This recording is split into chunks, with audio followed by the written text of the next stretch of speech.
Smart knowledge YouTube channel. তো বন্ধুরা, আজকে আমরা এই ভিডিওতে আলোচনা করব এই যে গত 7 তারিখে এক্সামিনেশন হয়েছে সেকেন্ড এসএলএসটি নিয়ে বিস্তারিত এই ভিডিওতে আলোচনা করা হবে এবং পরীক্ষার রেজাল্ট কবে নাগাদ আসতে পারে এবং পরীক্ষা বা প্যানেল এই যে রিসেন্ট গত 7 তারিখে এক্সামিনেশন হয়েছে। তো অনেকেরই কিন্তু চিন্তা এবং অনেকে কিন্তু এই বিষয়ে ভাবছেন যে প্যানেল কি বাতিল হওয়ার সম্ভাবনা রয়েছে কিংবা পরীক্ষা কি বাতিল হওয়ার সম্ভাবনা রয়েছে। কেন ভাবছেন জানি না, তো আলোচনা করা হবে। এবং এই যে 31শে ডিসেম্বর মধ্যে জয়েনিং কমপ্লিট, তো এটা কতটা সম্ভাবনা রয়েছে আশা করি আপনারা জানেন। সুপ্রিম কোর্টের যে নির্দেশ 31 ডিসেম্বর, সেই ডিসেম্বরের মধ্যে কিন্তু চাকরি করতে পারবেন শিক্ষকরা অ্যাকচুয়ালি। তারপর কি হবে, ঠিক আছে? তো 31শে ডিসেম্বরের মধ্যে কি জয়েনিং প্রসেস কমপ্লিট করতে পারবে এসএসসি। তারপর এই যে কাট অফ নিয়ে অবশ্যই এই ভিডিওতে আলোচনা করা হবে। তো আশা করা যায় হুবহু কাট অফ মিলবে, আশা করা যায়। তো অবশ্যই বন্ধুরা ভিডিও সম্পূর্ণ দেখুন, শেষ পর্যন্ত দেখুন। চ্যানেল নতুন দর্শক অবশ্যই চ্যানেলটিকে সাবস্ক্রাইব করবেন, সঙ্গে অল রাখবেন প্রতিনিয়ত যে কোনো সরকারি বিষয়ে সবার আগে চাকরি খবর আপডেট পাওয়ার জন্য। তো প্রথমে চলে আসি কাট অফ ডিটেলসে।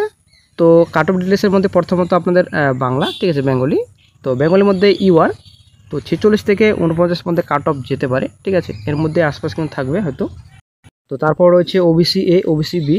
তো আপনারা অনেক শিখতে পাচ্ছেন ওবিসি এ, তো আপনারা 40 থেকে 47 মধ্যে ধরে রাখুন কাট অফ।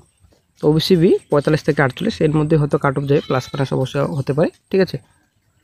তো যারা এসসি ক্যান্ডিডেটস রয়েছেন, এসসির ক্ষেত্রে আপনারা যদি 40+ আপনাদের স্কোর থাকে, নাম্বার আপনারা যদি 40+ আপনারা পেয়ে থাকেন, ভাবছেন যে আপনার 40+ হবে, তো আপনারা অনেকটাই নিশ্চিন্তে থাকুন।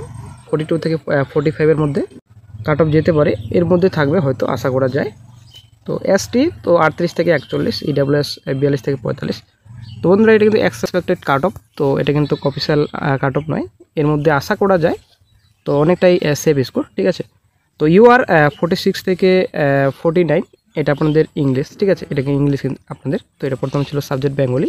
তো ইংলিশের ক্ষেত্রে আপনাদের 46 থেকে 49 ইউআর ক্যান্ডিডেটসদের।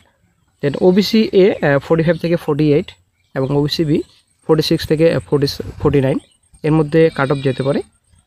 এসসি যারা ক্যান্ডিডেটস রয়েছেন 43 থেকে 46 এর মধ্যে ওঠানামা করবে, কাট অফ আশা করা যায়।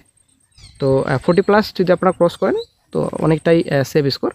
তারপর চলে আসছে নেক্সটে এসটি যারা ক্যান্ডিডেটস রয়েছেন, তো 40 থেকে 43। তো আপনার যদি মোটামুটি 38+ থাকে তো আশা করা যায় অনেকটাই সেভ স্কোর রয়েছে। দেখা যাক কী আসে কাট অফ অফিসিয়ালি। দেন চলে আসছে নেক্সটে ইডাব্লিউএস 40+।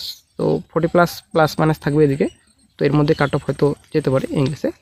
হিস্টোরি চলে আসছে এবারে ইউআরএ 49 থেকে 52 এর মধ্যে হয়তো থাকবে কাট অফ, প্লাস মাইনাস হতে পারে। তো 49 থেকে 52 এর মধ্যে থাকবে ইউআর। ওবিসি এ 47 থেকে 50, ঠিক আছে। দেন আপনাদের এখানে রয়েছে 47 থেকে 50 ওবিসি বি যারা ক্যান্ডিডেটস রয়েছেন। এসসি এখানে আপনাদের রয়েছে 40 থেকে 47, 44 থেকে 47 যারা এসসি ক্যান্ডিডেটস রয়েছেন হিস্টোরি। তো অনেকটাই সেভ স্কোর আপনাদের। এসটি যারা ক্যান্ডিডেটস রয়েছেন তো 40+ যদি থাকে তো অবশ্যই আপনাদের সেভ স্কোর 40 থেকে 44 পর্যন্ত আপনাদের যদি স্কোর থাকে তো অনেকটাই সেভ স্কোর। দেন ইডাব্লিউএস 45 থেকে 48 এর মধ্যেই কাট অফ যেতে পারে। দেন চলে আসছে নেক্সট সাবজেক্ট রয়েছে জিওগ্রাফি। তো 46 থেকে 49 ইউআর যারা ক্যান্ডিডেটস রয়েছেন, তো যাদের 45+ রয়েছে তো অনেকটাই আশা আপনারা কোয়ালিফাইড হবেন আশা করতে রিটার্নে। দেন চলে আসছে নেক্সটে ওবিসি এ 43 থেকে 46 এর মধ্যে থাকবে আশা করা যায়। ওবিসি বি 44 থেকে 47। দেন এসসি 40+ যদি আপনার থাকে 40+ যদি আপনারা পেয়ে থাকেন তো অনেকটাই আশা, ঠিক আছে। 41 থেকে 44 এর মধ্যে থাকতে পারে। দেন এসটি 37 থেকে 40 এর মধ্যে কাট অফ থাকতে পারে জিওগ্রাফি। ইডাব্লিউএস যারা ক্যান্ডিডেটস রয়েছেন 39 থেকে 42 এর মধ্যে হয়তো থাকতে পারে কাট অফ। তো লাইফ সায়েন্সে চলে আসছি ইউআর 44 থেকে 47, তো এর মধ্যে থাকবে আশা করা যায় 44 থেকে 47। দেন ওবিসি এ 42+ থাকবে আশা করা যায় এবং ওবিসি বি 45+, ঠিক আছে, তো এর মধ্যে থাকবে। দেন চলে আসছে নেক্সটে এসসি যারা এসসি ক্যান্ডিডেটস রয়েছেন, তো সেভ স্কোর যদি আপনারা 37+ করে আসেন তো আশা করা যায় অনেকটাই সেভ স্কোর 40-এর মধ্যে, ঠিক আছে। তো দেন চলে আসছে নেক্সটে এসটি, তো 35 থেকে 38, তো এর মধ্যে যদি আপনার থাকে নাম্বার তো অবশ্যই আপনারা সেভ স্কোর রয়েছেন। এডাব্লিউএস 35 থেকে 38 এর মধ্যে কাট অফ যেতে পারে লাইফ সায়েন্সে। দেন চলে আসছে নেক্সটে ফিজিক্যাল। দেন ইউআর রয়েছে 43 থেকে 47 এর মধ্যে হয়তো থাকবে কাট অফ আশা করা যায়। ওবিসি এ 37 থেকে 40, দেন ওবিসি বি 39 থেকে 42 এর মধ্যে কাট অফ যেতে পারে। দেন এসসি 34 থেকে 37 আশা করা যায়। 35+ যাদের নাম্বার রয়েছে তো অবশ্যই অনেকটাই সেফ। দেন চলে আসছি এসটি, তো এসসির ক্ষেত্রে আপনাদের 30+ যদি আপনারা ক্রস করেন তো অনেকটাই আশাবাদী কোয়ালিফাইড করবেন আশা করা যায়। তো আপনার ধরে রাখুন 33 থেকে 36, দেন ইডব্লিউএস 33 থেকে 36 সেম একই থাকবে আশা করা যায়, হয়তো কম বেশি হতে পারে, 30+ আপনারা ধরে রাখুন ইডব্লিউএসে। ম্যাথে চলে আসছি, ম্যাথামেটিক্সে আপনার ইউআর 42 থেকে 45, তো এর মধ্যে হয়তো থাকতে পারে। দেন ওবিসি এ 39+ অবশ্যই থাকবে, দেন ওবিসি বি 40+ অবশ্যই থাকবে, কিন্তু ওবিসি বি কারণ আদার্স সাবজেক্টও কিন্তু অনেক মডারেট কোশ্চেন ছিল যদিও। দেন চলে আসছি নেক্সটে এসসি 34 থেকে 37, এর মধ্যে থাকবে 30+ যদি আপনারা করে থাকেন এসসিতে আপনারা আপনাদের অনেকটাই চান্স রয়েছে। দেন এসটি 33 থেকে 36, যদি আপনারা 30+ করে থাকেন তো অনেকটাই আশা রয়েছে এসটি ক্যান্ডিডেটের। দেন ইডব্লিউএস যদি আপনাদের 34+ থাকে কিংবা 30+ যদি আপনারা করে থাকেন, নাম্বার যদি পেয়ে থাকেন 30+, অনেকটাই আশা রয়েছে পাস করার। তো বন্ধুরা আশা করি বুঝতে পারলেন, যদি এরকম আপনাদের নাম্বার থাকে তো অনেকটাই বন্ধুরা সেফ স্কোর, ঠিক আছে, কোনো রকম সমস্যা হবে না আশা করা যায়, পাস আশা করা যায় করবেন, এটা অনেকটাই নিশ্চিত। তবে কাট অফ অফিসিয়াল কত হবে সেটা হচ্ছে ব্যাপার, তবে এর মধ্যেই থাকতে পারে, এটা জাস্ট এক্সপেক্টেড কাট অফ হিসেবে আলোচনা করা হলো এই ভিডিওতে। এর চলে আসছে নেক্সটে অফিসিয়াল একটা নোটিশ প্রকাশিত হয়েছে the West Bengal central school service commission. এখানে অ্যাড্রেস রয়েছে, মেমো নাম্বার রয়েছে, এখানে ডেট রয়েছে, ইম্পর্টেন্ট নোটিশ। তো নোটিশে কী বলা হয়েছে, reporting time and other relevant information for the candidates who will appear in second SLST 25 class 11-12, ঠিক আছে। তো গত 7 তারিখে 9-10 পরীক্ষা হয়েছে, তো বর্তমানে এখন 11-12 আগামী 14 তারিখে পরীক্ষা রয়েছে। এখানে একটা গুরুত্বপূর্ণ নোটিশ প্রকাশিত হয়েছে অফিসিয়াল সাইটে। তো রিপোর্টিং টাইম এখানে 10টার সময়, আপনারা অনেক দেখতে পাচ্ছেন এখানে সমস্ত ডিটেলস রয়েছে।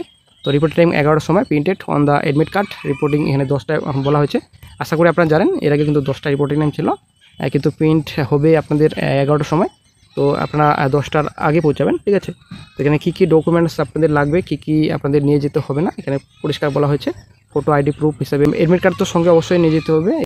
এই কথাটা আমাকে বলেছেন যে পরীক্ষা বা প্যানেল কি বাতিল হতে পারে, তো অনেকেই কিন্তু একটা চিন্তা রয়েছে, কারণ একটাই চিন্তার কারণ কিছুদিন আগে সুপ্রিম কোর্টের তরফ থেকে যেটা বলা হয়েছিল আশা করি আপনারা জানেন, যদি একজনও অযোগ্য ক্যান্ডিডেট পরীক্ষা দেয় কিংবা যদি সিলেক্টেড হয় তবে কিন্তু রাজ্য সরকার বিরুদ্ধে কড়া ব্যবস্থা নেওয়া হবে কিংবা প্যানেলও বাতিল হতে পারে, ঠিক আছে।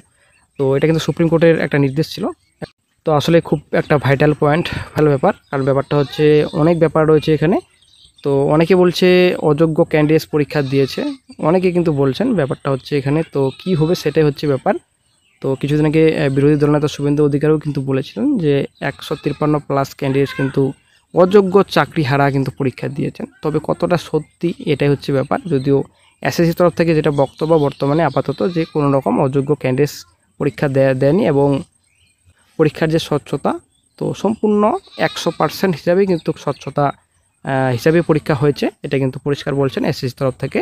তো বাতিল হওয়ার সম্ভাবনাটা কতটা সেটা এখনও কিন্তু কোনো কিছুই বলা যাচ্ছে না, তবে ভাববেন না যে পরীক্ষা বাতিল হবে না কি হবে, এই অবশ্যই আপনারা ভাববেন না, কারণ ব্যাপারটা হচ্ছে এখানে চাকরির ব্যাপার রয়েছে, বিশাল বড় ব্যাপার। তো অবশ্যই আপনারা প্রিপারেশন নিতে থাকুন, নেক্সট স্টেপের জন্য আপনারা প্রিপারেশনে মন দিন, আদার্স আপনারা মন দেবেন না, কারণ আবার যদি মামলা হয় কি হয় সেটা পরের কথা পড়ে, কিন্তু আপনারা প্রথম যেটা স্টেপ আপনাদের নিজের আপনারা প্রিপারেশন আপনারা কমপ্লিট করে নিন, প্রিপারেশন আপনারা আটকাবেন না, পরবর্তীতে কি হবে সেটা পরের কথা।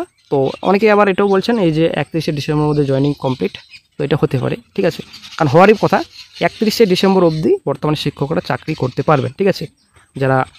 যাদের চাকরি বাতিল করা হয়েছিল 31শে ডিসেম্বর অবধি চাকরি করতে পারবেন স্কুলে, কিন্তু তারপরে তো টোটালি ফাঁকা স্কুলগুলো, তারপর কি হবে? তো অবশ্যই সরকারকে একটা ব্যবস্থা করতে হবে, 31শে ডিসেম্বর যেহেতু লাস্ট, 31শে ডিসেম্বরের মধ্যে সম্পূর্ণ নিয়োগ প্রসেস কমপ্লিট করে জয়েনিং প্রসেস কমপ্লিট করে দিতে হবে 31 পর, যেন 1 তারিখের জন্য নতুন তো কাট অফ নিয়ে তো বিস্তারিত এই ভিডিওতে আলোচনা করা হয়েছে, কম বেশি এরকমই কাট অফ যাবে, হয়তো প্লাস মাইনাস হতে পারে 1-2 নম্বর, তবে এরকমই কাট অফ হয়তো যেতে পারে। তো বন্ধুরা এবার পরীক্ষার রেজাল্ট তো এর আগের ভিডিওতে আলোচনা করা হয়েছিল রেজাল্ট কবে নাগাদ আসতে পারে। তো রেজাল্ট আপনারা ধরে রাখুন অক্টোবর শেষের দিকে কিংবা নভেম্বরের প্রথম দিকে কিন্তু রেজাল্ট প্রকাশিত হওয়ার অনেকটাই সম্ভাবনা রয়েছে।